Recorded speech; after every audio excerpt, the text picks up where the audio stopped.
नमो भगवते वासुदेवाय। हरे कृष्णा। भगवान श्री हरि विष्णु और माता लक्ष्मी आपको सुख, शांति, समृद्धि, यश और कीर्ति प्रदान करें। वरुथिनी एकादशी की आप सभी भक्तों को हार्दिक शुभकामनाएं। इस एकादशी के पालन से और कथा श्रवण करने मात्र से मनुष्य के सहस्त्र कोटि जन्मों के पापों का नाश हो जाता है और मनुष्य को मोक्ष की प्राप्ति होती है और साथ ही मनुष्य सहस्त्र यज्ञों का फल स्वतः ही प्राप्त कर लेता है। तो आज मैं आपको सुना रही हूँ वरुथिनी एकादशी की बड़ी ही दुर्लभ और पौराणिक व्रत कथा। इन कथाओं को सुनने से मनुष्यों के सभी पाप और संकट कट जाते हैं तथा समस्त मनोकामनाओं की पूर्ति होती है, ऐसा स्वयं भगवान श्री कृष्ण कहते हैं। तो आइए पूरे भक्ति भाव से कथा का रसपान करते हैं। जय श्री गणेश। धर्मराज युधिष्ठिर बोले कि हे भगवान, वैशाख मास के कृष्ण पक्ष की एकादशी का क्या नाम है, उसकी विधि क्या है तथा उसके करने से क्या फल प्राप्त होता है? आप विस्तार पूर्वक मुझसे कहिए, मैं आपको नमस्कार करता हूँ। भगवान श्री कृष्ण बोले, हे राजेश्वर, इस एकादशी का नाम वरुथिनी है। यह सौभाग्य देने वाली, सब पापों को नष्ट करने वाली तथा अंत में मोक्ष देने वाली है। इस व्रत को यदि कोई अभागिनी स्त्री करे तो उसको सौभाग्य मिलता है। इसी वरुथिनी एकादशी के प्रभाव से राजा मानधाता स्वर्ग को गया था। वरुथिनी एकादशी का फल 10,000 वर्ष तक तप करने के बराबर होता है। कुरुक्षेत्र में सूर्य ग्रहण के समय 1 मन स्वर्ण दान करने से जो फल प्राप्त होता है, वही फल वरुथिनी एकादशी के व्रत करने से मिलता है। वरुथिनी एकादशी के व्रत को करने से मनुष्य इस लोक में सुख भोग कर परलोक में स्वर्ग को प्राप्त होता है। शास्त्रों में कहा गया है कि हाथी का दान घोड़े के दान से श्रेष्ठ है। हाथी के दान से भूमि दान, भूमि के दान से तिलों का दान, तिलों के दान से स्वर्ण का दान तथा स्वर्ण के दान से अन्न का दान श्रेष्ठ है। अन्न दान के बराबर कोई दान नहीं है। अन्न दान से देवता, पितृ और मनुष्य तीनों तृप्त हो जाते हैं। शास्त्रों में इसको कन्यादान के बराबर माना गया है। वरुथिनी एकादशी के व्रत से अन्नदान तथा कन्यादान दोनों के बराबर फल मिलता है। भगवान श्री कृष्ण बोले कि हे राजन, जो मनुष्य विधिवत इस एकादशी को करते हैं उनको स्वर्ग लोक की प्राप्ति होती है। इसीलिए मनुष्यों को पापों से डरना चाहिए। इस व्रत की कथा महात्म्य को पढ़ने अथवा सुनने से 1000 गौदान का फल मिलता है। इसका फल गंगा स्नान के फल से भी अधिक है। भगवान श्री कृष्ण आगे बोले कि हे युधिष्ठिर, मैं इसकी कथा सुनाता हूँ, ध्यान पूर्वक इसका श्रवण करो। इस कथा के विषय में कहा गया है कि जो भी मनुष्य इस संपूर्ण कथा का ध्यान पूर्वक श्रवण करता है उसे वरुथिनी एकादशी का पालन करने का भी पुण्य फल प्राप्त होता है। प्राचीन काल में नर्मदा नदी के तट पर मानधाता नामक राजा राज्य करते थे। वह अत्यंत दानशील तथा तपस्वी थे। एक दिन जब वह जंगल में तपस्या कर रहे थे, तभी ना जाने कहां से एक जंगली भालू आया और राजा का पैर चबाने लगा। राजा पहले की भांति अपनी तपस्या में लीन रहे। कुछ देर के बाद पैर चबाते चबाते भालू राजा को घसीटकर पास के जंगल में ले गया। राजा बहुत घबराया, लेकिन तापस धर्म अनुकूल उसने क्रोध और हिंसा ना करके भगवान श्री हरि विष्णु से प्रार्थना की। करुण भाव से भगवान विष्णु को पुकारा। उसकी पुकार सुनकर भगवान श्री हरि विष्णु प्रकट हुए और उन्होंने चक्र से भालू को मार डाला। राजा का पैर भालू पहले ही खा चुका था। इससे राजा बहुत ही शोकाकुल हुए। उन्हें दुखी देखकर भगवान विष्णु बोले, हे वत्स, दुखी मत हो। तुम मथुरा जाओ और वरुथिनी एकादशी का व्रत रखकर मेरे वराह अवतार मूर्ति की पूजा करो। उसके प्रभाव से तुम फिर से सुदृढ़ अंगों वाले हो जाओगे। इस भालू ने तुम्हें जो काटा है, यह तुम्हारे पूर्व जन्म का अपराध था। भगवान की आज्ञा मानकर राजा मांधाता ने मथुरा जाकर श्रद्धा पूर्वक वरुथिनी एकादशी का व्रत किया। इसके प्रभाव से राजा शीघ्र ही फिर से सुंदर और संपूर्ण अंगों वाला हो गया। हे युधिष्ठिर, इसी एकादशी के प्रभाव से राजा मांधाता स्वर्ग गए थे। आगे भगवान श्री कृष्ण कहते हैं कि अब धुंधुमार की कथा भी सुनो। एक समय की बात है जब इक्ष्वाकु वंश के राजा त्रिशंकु थे। उनके पुत्र का नाम था धुंधुमार। राजा धुंधुमार अत्यंत पराक्रमी और भगवान के भक्त थे, लेकिन एक दिन उन्हें शिव जी से श्राप मिला। वैसे तो भगवान शिव अत्यंत दयालु और आशुतोष है, लेकिन राजा धुंधुमार को शिव जी द्वारा श्राप प्राप्त हुआ और इसी श्राप के परिणाम स्वरूप वे कुष्ठ रोग से ग्रसित हो गए। अब इतने भयंकर रोग से मुक्त होने के लिए उन्होंने अनेक उपचार और प्रयास किए, लेकिन जब स्वयं भगवान शिव ने श्राप दिया हो तो फिर उसे कौन काट सकता है भला। तो अंततः राजा ने अपने गुरु की शरण ली और उनके गुरु ने राजा से कहा कि वे वैशाख मास के कृष्ण पक्ष में आने वाली वरुथिनी एकादशी का कठोरता पूर्वक पालन करें। इस एकादशी के पुण्य प्रभाव से वे इस श्राप से मुक्त हो जाएंगे। राजा धुंधुमार ने भी अपने गुरु की आज्ञा को शिरोधार्य करते हुए वरुथिनी एकादशी का पालन करने का निर्णय लिया। जब वैशाख मास के कृष्ण पक्ष में वरुथिनी एकादशी आई तो राजा धुंधुमार ने सभी नियमों का पालन करते हुए इस एकादशी का व्रत पालन किया। संपूर्ण रात्रि भगवान के पवित्र नाम का जप और कीर्तन करते हुए जागरण किया और अगले दिन द्वादशी पर योग्य समय पर शास्त्रोक्त विधि से एकादशी व्रत का पारण किया। और जैसे ही राजा ने इस एकादशी का समापन किया अर्थात व्रत का पारण किया, उसी क्षण राजा भगवान शिव के श्राप से मुक्त हो गए। उन्हें अपना पूर्व कांतिमय शरीर फिर से प्राप्त हुआ और जीवन के अंत में उन्होंने आध्यात्मिक गंतव्य को प्राप्त किया। हे प्रिय भक्तों, भगवान श्री कृष्ण कथा का अंत करते हुए कहते हैं कि हे युधिष्ठिर, जो भी मनुष्य निष्ठा और नियम के साथ इस वरुथिनी एकादशी व्रत का पालन करता है वह सभी पापों से दूर हो जाता है और उनको स्वर्ग लोक की प्राप्ति होती है। और जो व्यक्ति केवल इस एकादशी व्रत महिमा को पढ़ता अथवा सुनता है उसे 1000 गायों के दान का पुण्य फल मिलता है। इसका फल गंगा स्नान के फल से भी अधिक है। हे राजन, यदि कोई अनजाने में भी एकादशी का पालन कर ले तो उसके समस्त पाप तत्क्षण नष्ट हो जाते हैं और वह सरलता पूर्वक आध्यात्मिक लोक को प्राप्त होता है। तो फिर जो व्यक्ति पूर्ण श्रद्धा और निष्ठा से इस एकादशी व्रत का पालन करेगा उससे मिलने वाले फल का तो मूल्यांकन कर पाना भी असंभव है।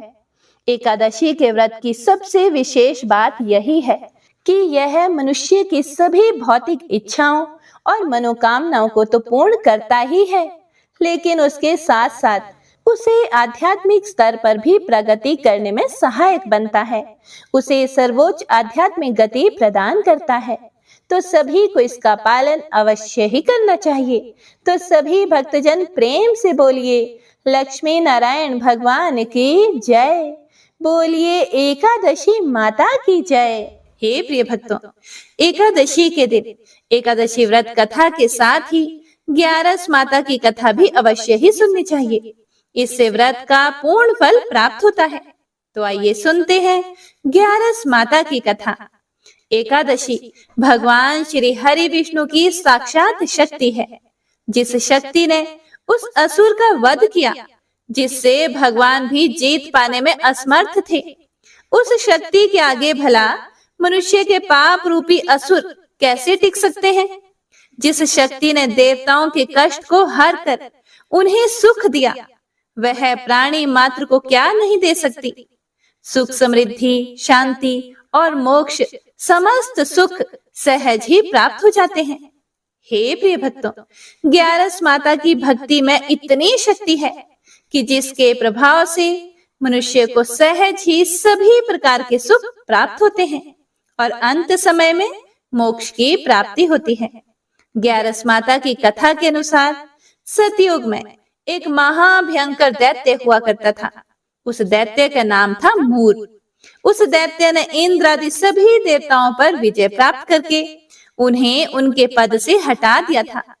तब इंद्र आदि देवताओं ने भगवान शंकर से प्रार्थना की कि हे भोलेनाथ, हम सभी देवता मूर दैत्य के अत्याचारों से दुखी होकर मृत्यु लोक में अपना जीवन व्यतीत कर रहे हैं। राक्षस के भय से हम बहुत दुख और कष्ट भोग रहे हैं। मैं स्वयं बहुत दुखी और भयभीत हूँ।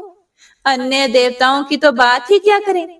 इसीलिए हे कैलाशपति, कृपया करके आप मूर दैत्य के अत्याचार से बचाने का कोई उपाय बताइए। हे प्रिय भक्तों, देवराज इंद्र की प्रार्थना सुनकर भगवान शंकर ने कहा, हे देवेंद्र, आप भगवान श्री हरि विष्णु की शरण में जाइए। मधु कैटभ का संहार करने वाले भगवान श्री हरि विष्णु देवताओं को अवश्य ही इस भय से मुक्त करेंगे। भगवान शंकर के आदेश के अनुसार इंद्र तथा अन्य सभी देवता क्षीर सागर गए, जहां पर भगवान श्री हरि विष्णु शेष शैया पर विराजमान थे। इंद्र सहित सभी देवताओं ने भगवान श्री हरि विष्णु को देखा और उनके सामने उपस्थित होकर उनकी स्तुति करने लगे। देवता कहने लगे, हे तीनों लोकों के स्वामी, आप स्तुति करने योग्य हैं। हम सभी देवताओं का आपको कोटि कोटि प्रणाम है। हे दैत्यों के संहारक, हम आपकी शरण में हैं। आप हमारी रक्षा करें। हे त्रिलोकपति, हम सभी देवता दैत्यों के अत्याचार से भयभीत होकर आपकी शरण में आए हैं।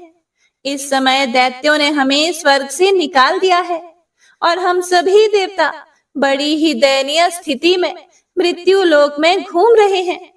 अब आप ही हमारे रक्षक हैं, हमारी रक्षा करें। हे जगन्नाथ, आप हमारी रक्षा करें। देवताओं की करुण पुकार सुनकर भगवान श्री हरि विष्णु बोले, हे देवगणों, वह कौन सा दैत्य है जिसने देवताओं को जीत लिया है? आप सभी देवगण किसके भय से पृथ्वी लोक में भटक रहे हैं? क्या वह दैत्य इतना बलवान है जिसने इंद्र सहित सभी देवताओं को जीत लिया है? तुम निर्भय होकर मुझे सब हाल बताओ। भगवान श्री हरि विष्णु के इन स्नेहमयी वचनों को सुनकर देवेंद्र ने कहा, हे प्रभु, प्राचीन काल में ब्रह्म वंश में उत्पन्न हुआ नाड़ी जंगम नाम का एक असुर था, जिसका मूर नामक एक पुत्र है, जो चंद्रवती नामक नगरी में निवास करता है, जिसने अपने बल से मृत्यु लोक और देवलोक को जीत लिया है और सभी देवताओं को देवलोक से निकालकर अपने दैत्य कुल के असुरों को इंद्र, अग्नि, यम, वरुण और चंद्रमा आदि सभी को लोकपाल बना दिया है। वह स्वयं सूर्य बनकर पृथ्वी को तापता है और स्वयं मेघ बनकर जल की वर्षा करता है। इसीलिए आप इस बलशाली भयानक असुर का संहार करके देवताओं की रक्षा करें। देवेंद्र के मुख से ऐसे वचन सुनकर भगवान श्री हरि विष्णु बोले, हे देवताओं, मैं आपके शत्रु का शीघ्र ही संहार करूंगा। आप सभी इसी समय मेरे साथ चंद्रवती नगरी चलिए। देवताओं की पुकार पर भगवान श्री हरि विष्णु तुरंत ही उनके साथ चल पड़े और उधर दैत्यराज मूर ने अपने तेज से जान लिया था कि भगवान श्री हरि विष्णु युद्ध की इच्छा से उसकी राजधानी में आ रहे हैं। इसीलिए अपने राक्षस योद्धाओं के साथ वह भी युद्ध भूमि में आकर गरजने लगा और देखते ही देखते युद्ध प्रारंभ हो गया। युद्ध शुरू होने पर अनगिनत असुर अपने अस्त्र शस्त्रों को धारण करके देवताओं से युद्ध करने लगे, लेकिन देवता तो पहले से ही डरे हुए थे। वह अधिक देर तक राक्षसों का सामना ना कर सके और भाग खड़े हुए। तब भगवान श्री हरि विष्णु स्वयं युद्ध भूमि में आ गए। दैत्य पहले से भी ज्यादा जोश में भरकर भगवान श्री हरि विष्णु से युद्ध करने लगा वे अपने अस्त्र शस्त्रों से उन पर भयानक प्रहार करने लगा। दैत्यों के आक्रामक वारों को श्री हरि विष्णु अपने चक्र और गदा के प्रहारों से नष्ट करने लगे। इस युद्ध में अनेक दैत्य सदा के लिए मृत्यु की गोद में समा गए, किंतु दैत्यराज मुर भगवान विष्णु के साथ निश्चल भाव से युद्ध करता रहा। उसका तो जैसे अभी बाल भी बांका नहीं हुआ था। वह बिना डरे युद्ध कर रहा था।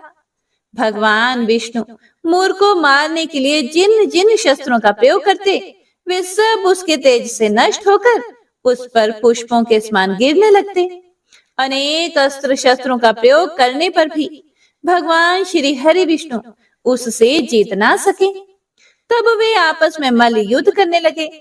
भगवान श्री हरि विष्णु उस असुर से देवताओं के लिए सहस्त्रों वर्षों तक युद्ध करते रहे, किंतु उस असुर से जीत ना सके।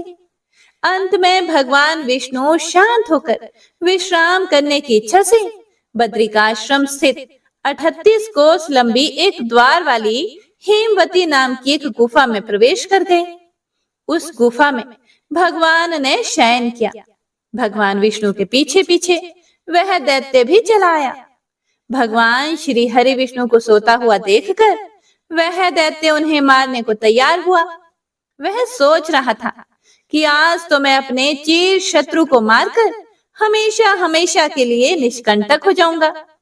लेकिन उसकी यह इच्छा पूर्ण ना हो सकी, क्योंकि उसी समय भगवान श्री हरि विष्णु की देह से एक दिव्य वस्त्र धारण किए हुए एक अत्यंत मोहिनी देवी उत्पन्न हुई और राक्षस को ललकार कर उससे युद्ध करने लगी। उस देवी को देखकर राक्षस को घोर आश्चर्य हुआ और वह सोचने लगा कि यह ऐसी दिव्य कन्या कहां से उत्पन्न हुई। और फिर वह असुर उस कन्या से लगातार युद्ध करता रहा। कुछ समय बीतने पर उस देवी ने क्रोध में आकर उस दैत्य के अस्त्र शस्त्रों के टुकड़े टुकड़े कर दिए। अब तो उस दैत्य को बड़ा ही क्रोध आया और वह सारी मर्यादाएं भंग करके उस देवी से मल्ल युद्ध करने लगा। उस तेजस्वी कन्या ने उसको धक्का मारकर मूर्छित कर दिया और उसकी मूर्छा टूटने से पूर्व ही उसका सिर काटकर धड़ से अलग कर दिया और सिर काटते ही वह असुर पृथ्वी पर गिरकर मृत्यु को प्राप्त हुआ और बाकी बचे हुए असुर अपने राजा का ऐसा दुखद अंत देखकर भयभीत होकर पाताल लोक में भाग गए। भगवान श्री हरि विष्णु जब निद्रा से जागे तो उस असुर को मरा हुआ देखकर उन्हें घोर आश्चर्य हुआ और वे सोचने लगे कि इस महाबली को किसने मारा है। तब वह तेजस्वी कन्या श्री हरि से हाथ जोड़कर बोली, हे जगदीश्वर, यह असुर आपको मारने को तत्पर था। तब मैंने आपके शरीर से उत्पन्न होकर इस असुर का वध किया है। देवी की बात सुनकर भगवान श्री हरि विष्णु बोले कि तुमने इस असुर को मारा है, इसीलिए हे देवी, मैं तुमसे अत्यंत प्रसन्न हूँ। इसे मारकर तुमने तीनों लोकों के देवताओं के कष्ट को हरा है। इसीलिए तुम अपनी इच्छा अनुसार वरदान मांग लो, मैं तुम्हारी प्रत्येक इच्छा को पूर्ण करूंगा। भगवान की बात सुनकर वह देवी बोली कि हे प्रभु, मुझे यह वरदान दीजिए कि जो भी मनुष्य या देव मेरा व्रत करे उसके सभी पाप नष्ट हो जाएं और अंत में उसे स्वर्ग लोक की प्राप्ति हो। मेरे व्रत का आधा फल रात्रि को मिले और उसका आधा फल एक समय भोजन करने वाले को मिले। जो श्रद्धालु भक्ति पूर्वक मेरे व्रत को करें वे निश्चय ही वैकुंठ लोक को प्राप्त करें। जो मनुष्य मेरे व्रत में दिन तथा रात्रि को एक बार भोजन करें वह धन धान्य से भरपूर रहे। कृपया करके मुझे ऐसा वरदान दीजिए। भगवान श्री हरि विष्णु ने कहा, हे देवी, ऐसा ही होगा। मेरे और तुम्हारे भक्त एक ही होंगे और अंत में संसार में प्रसिद्धि को प्राप्त होकर मेरे लोक को प्राप्त करेंगे। हे कल्याणी, तुम एकादशी को पैदा हुई हो, इसीलिए तुम्हारा नाम भी एकादशी हुआ। तथा जो मनुष्य इस दिन व्रत करेंगे उनके समस्त पाप समूल नष्ट हो जाएंगे। तुम मेरे लिए अब तीज, अष्टमी, नवमी और 14 से भी अधिक प्रिय हो। तुम्हारे व्रत का फल सभी तीर्थों के फल से भी महान होगा। यह है मेरा अकाट्य कथन है। इतना कहकर भगवान श्री हरि विष्णु उसी स्थान पर अंतर ध्यान हो गए। तो सभी प्रेम से बोलिए, एकादशी माता और विष्णु भगवान की जय। हे प्रिय भक्तों, तो आइए अब सभी मनोकामनाओं को पूर्ण करने वाली तुलसी माता की बड़ी ही पावन कथा को सुनते हैं। एक बार एक गांव में एक बुजुर्ग महिला रहा करती थी। वह प्रतिदिन पूजा पाठ किया करती थी। वह रोज तुलसी माँ की पूजा करती थी और वह बुजुर्ग महिला रोज तुलसी माता से कहती, हे तुलसी माँ, तुम मुझे बहू दे, पीताम्बर की धोती दे, मीठा मीठा घास दे, वैकुंठ में वास दे, चटक की चाल दे, पटक की मौत दे, चंदन का काट दे, रानी का काज दे, दाल भात का भोजन दे, 11 की मौत दे और कृष्ण जी का कंधा दे। वह बुजुर्ग महिला हर महीने में तुलसी माता की रोज पूजा करती थी और उनके बिरले को रोज सींचती। तुलसी माता बुजुर्ग महिला की बात सुनकर धीरे धीरे सूखने लगी। तभी भगवान श्री कृष्ण जी ने देखा कि तुलसी माता सूख रही है और तभी एक दिन भगवान श्री कृष्ण तुलसी माता जी के पास प्रकट हुए और भगवान श्री कृष्ण जी ने तुलसी माता से पूछा, तुम क्यों सूख रही हो? सभी महिलाएं तुम्हारी पूजा करती हैं और तुमको रोज सींचती हैं, लेकिन फिर भी तुम सूखती जा रही हो। इसका कारण क्या है? जिसके बाद तुलसी माता ने भगवान श्री कृष्ण जी से कहा कि हे प्रभु, एक बुजुर्ग महिला मेरे पास रोज आती है और रोज एक ही बात बोलती है कि हे तुलसी माता, सबकी दाता, मैं तेरा बिरला सींचती हूँ, तुम मुझे बहू दे, पीताम्बर की धोती दे, मीठा मीठा घास दे, वैकुंठ में वास दे, चटक की चाल दे, पटक की मौत दे, चंदन का काट दे, रानी सा राज दे, दाल भात का भोजन दे, 11 की मौत दे और कृष्ण जी का कांधा दे। मैं उस बुजुर्ग महिला की सारी मनोकामनाएं पूरी कर सकती हूँ, लेकिन उसकी एक मनोकामना पूरी नहीं कर सकती।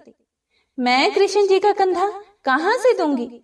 भगवान श्री कृष्ण जी तुलसी माता की यह बात सुनकर जोर जोर से हंसने लगे और फिर भगवान श्री कृष्ण जी ने तुलसी माता जी से कहा कि तुम चिंता मत करो। जब वह बुजुर्ग महिला की मृत्यु होगी तब मौके पर मैं और आप ही कंधा दे देंगे। आप सुबह जब वह पूजा करने आए तब कह देना कि सब कुछ तुम्हें मिल जाएगा। कुछ दिनों बाद वह वृद्ध महिला ठोकर खाकर रास्ते में गिरकर मर गई। पूरे गांव के सभी लोग आए और उस महिला को सभी लोग धर्मात्मा मानते थे। उसको तुलसा जी की डोकरी कहते थे। उसके परिवार में कोई भी नहीं था, इसीलिए गांव वालों ने ही उसके अंतिम संस्कार करने की योजना बनाई और उसे नहलाकर जब वैकुंठी पर बैठाने के लिए उसे उठाने लगे तो उसका मृत शरीर इतना भारी हो गया था कि उसे कोई उठा नहीं पाया। यह सब देखकर वहां के सभी लोग तरह तरह की बातें करने लगे और कहने लगे कि यह इतना पूजा पाठ करती थी, हर समय माला फेरती थी, इसीलिए यह इतनी भारी हो गई है। वहीं पूरे गांव में चर्चा होने लगी कि डोकरी माई कोई भक्ति नहीं करती थी, यह छल कपट करती थी। हम जिसे धर्मात्मा समझते थे वह पापी है, जो कि किसी से भी नहीं उठ पा रही है। यह इसके कर्मों की सजा है। इधर भगवान ने सोचा कि मेरे भक्तों की निंदा हो रही है, इसीलिए भगवान ने बूढ़े ब्राह्मण का भेष धारण करके वहां पर आए और वहां पर जितने भी लोग इकट्ठे हुए थे उनसे पूछने लगे कि यहाँ पर इतनी भीड़ क्यों लगी है, जिससे लोग कहने लगे कि यह डोकरी माई मर गई है और पाप इतना था कि जिससे यह उठ ही नहीं पा रही है। सब उठा उठा कर थक गए। तब ब्राह्मण जी ने कहा कि मुझे एक बार डोकरी के कानों में कहने दो, फिर वह देखो कैसे उठती है। तो सभी लोगों ने कहा कि आप भी प्रयास करके देख लीजिए। तब भगवान ने उस वृद्ध महिला के कानों में कहा कि हे डोकरी माई, देखो मैं आ गया और जो भी बुढ़िया माई पूजा करते समय शब्द कहती थी, वह शब्द उसके कानों में कहने लगे। तू बिरला सिंचे मेरा, मैं करूं निस्तारा तेरा। डोकरी माई बहू ले, बेटी ले, पोता ले, लड्डू ले, पीताम्बर की धोती ले, गहना ले, घी का घड़ा ले, मीठा मीठा खीर और पूड़ी ले, दाल भात का भोजन ले, धन दौलत ले, बेटा पोता को काम ले, तुलसी का पत्ता ले, मुंह में गंगा जल ले, 11 को दिन ले, श्री कृष्ण जी का कंधा ले। इतना सुनते ही डोकरी हल्की हो गई। भगवान ने बोला, आओ और उसको उठाओ। भगवान ने हाथ लगाया और डोकरी उठ गई। सबको बड़ा ही आश्चर्य हुआ। उसे खूब धूमधाम से ले जाया गया। भगवान उसे अपने कंधे पर ले गए। पूरे गांव में इसकी चर्चा होने लगी, जिससे उसको मुक्ति मिल गई और वह वैकुंठ में चली गई। सभी लोग देखते रह गए। सभी लोगों ने देखा कि शमशान घाट तक तो ब्राह्मण साथ ही आया था, लेकिन अब वह दिखाई नहीं दे रहा है। इससे लोगों को समझ में आ गया कि वह और कोई नहीं, स्वयं भगवान ही बूढ़े ब्राह्मण के रूप में आए थे। तो बोलिए श्री राधा कृष्ण भगवान की जय। बोलिए श्री तुलसी शालिग्राम जी की जय। ओम जय एकादशी, जय एकादशी, जय एकादशी माता। विष्णु पूजा व्रत को धारण कर शक्ति मुक्ति पाता। तेरे नाम गिनाऊं देवी, भक्ति प्रदान करनी। गण गौरव की देनी माता, शास्त्रों में वरनी। ओम जय एकादशी, जय एकादशी माता। विष्णु पूजा व्रत को धारण कर शक्ति मुक्ति पाता। मार्गशीर्ष के कृष्ण पक्ष की उत्पन्ना, विश्व तारिणी जन्मी। शुक्ल पक्ष में हुई मोक्षदा, मुक्तिदाता बन आई। ओम जय एकादशी, जय एकादशी माता। विष्णु पूजा व्रत को धारण कर शक्ति मुक्ति पाता। पौष के कृष्ण पक्ष की सफला नामक है। शुक्ल पक्ष में होए पुत्रदा, आनंद अधिक रहे। ओम जय एकादशी, जय एकादशी माता। विष्णु पूजा व्रत को धारण कर शक्ति मुक्ति पाता। नाम षटतीला माघ मास में कृष्ण पक्ष आवे। शुक्ल पक्ष में जया कहावे, विजय सदा पावे। ओम जय एकादशी, जय एकादशी माता। विष्णु पूजा व्रत को धारण कर शक्ति मुक्ति पाता। विजया फागुन कृष्ण पक्ष में शुक्लामल की। पाप मोचनी कृष्ण पक्ष में चैत्र महाबल की। ओम जय एकादशी, जय एकादशी माता। विष्णु पूजा व्रत को धारण कर शक्ति मुक्ति पाता। चैत्र शुक्ल में नाम कामदा, धन देने वाली। नाम बरूथिनी कृष्ण पक्ष में वैशाख माह वाली। ओम जय एकादशी, जय एकादशी माता। विष्णु पूजा व्रत को धारण कर शक्ति मुक्ति पाता। शुक्ल पक्ष में हुए मोहिनी, अपरा ज्येष्ठ कृष्ण पक्षी। नाम निर्जला सब सुख करनी, शुक्ल पक्ष रखी। ओम जय एकादशी, जय एकादशी माता। विष्णु पूजा व्रत को धारण कर शक्ति मुक्ति पाता। योगिनी नाम आषाढ़ माह में जानो कृष्ण पक्ष करनी। देवशयनी नाम कहायो, शुक्ल पक्ष धरनी। ओम जय एकादशी, जय एकादशी माता। विष्णु पूजा व्रत को धारण कर शक्ति मुक्ति पाता। कामिक श्रवण मास में आवे कृष्ण पक्ष कहिए। श्रवण शुक्ला होए पवित्र, आनंद से रहिए। ओम जय एकादशी, जय एकादशी माता। विष्णु पूजा व्रत को धारण कर शक्ति मुक्ति पाता। अजा भाद्रपद कृष्ण पक्ष की परिवर्तनी शुक्ला। इंद्राश्विन कृष्ण पक्ष में व्रत से भव सागर निकला। ओम जय एकादशी माता। विष्णु पूजा व्रत को धारण कर शक्ति मुक्ति पाता। पपंकुशा है शुक्ल पक्ष में आप हरनहारी। रमा मास कार्तिक में आवे सुखदायक भारी। ओम जय एकादशी माता। विष्णु पूजा व्रत को धारण कर शक्ति मुक्ति पाता। देवोत्थानी शुक्ल पक्ष के दुख नाशक मैया। पावन मास में करूं विन्नति पार करो नैया। ओम जय एकादशी माता। विष्णु पूजा व्रत को धारण कर शक्ति मुक्ति पाता। परमा कृष्ण पक्ष में होती जन मंगल करेनी। शुक्ल पास में होए पद्मिनी दुख दारिद्र हरनी। ओम जय एकादशी माता। विष्णु पूजा व्रत को धारण कर शक्ति मुक्ति पाता। जो कोई आरती एकादशी की भक्ति सहित गावे। जन गुरुदिता स्वर्ग का वासा निश्चय ही पावे।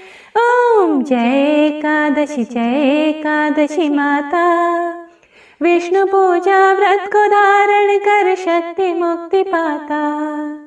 शक्ति मुक्ति पाता। शक्ति मुक्ति पाता। प्रेम से बोलिए एकादशी माता की जय। हे प्रिय भक्तों, तो यह थी आज की कथा। पसंद आई हो तो लाइक करके कमेंट बॉक्स में जयकारा जरूर लगाइएगा।